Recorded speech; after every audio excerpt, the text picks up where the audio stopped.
Hello hi नमस्कार सांग मैंने जय जगन्नाथ। तो मुराली आपन को स्वागत कर मोर मिनी ब्लॉग रे। आज आम प्रियांशुर बर्थडे जहाँ मुझे श्रद्धारे गजी बोली डाके। तो बारियाड़े मुझे गछ लगौला बेले आसिक मत साहाଯ୍य करदेला। तापर आम गाधे पाधे बाहरी गलु माँ मंगला मंदिर को जेहेतु तार आज बर्थडे अच्छी तो से तो किसी समय पर आसी आम पहुँची जाइलु माँ मंगला मंदिर रे। दर्शन सारी घर को फेरी आसलु। भाउज हाथ तैयारी पिठा मत बहुत पसंद। भाउज बन देते मुझे खाई तापर आम सन्धार बर्थडे सेलिब्रेशन करदेलु। तो देखुना केमी से केक काटला बेले खुशी हो जाऊँगी। आज केमी से धीरे धीरे ही भिडियो कर से बहुत चगला।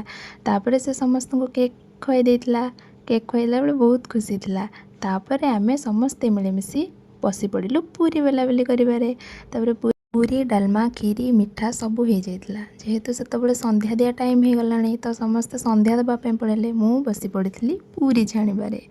पूरी छाणवा सरीगला। तापर आम पलैलु गाँ पिला मानक डाकिबापी।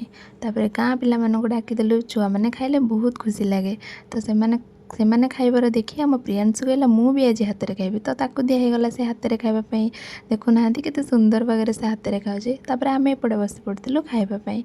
आम टे स्टाइल मारी खुआ खुदेलु आम खाइबा देखिकी। सोमू आमर कहला राल दीदी मत भी टी खुआई दे। तो ताकू भी टी मु खुआदेली। एमती आम खाइबा पीवा सारीदेलु। रोची सांग मैंने बाय बाय। देखा नेक्स्ट वीडियो रे।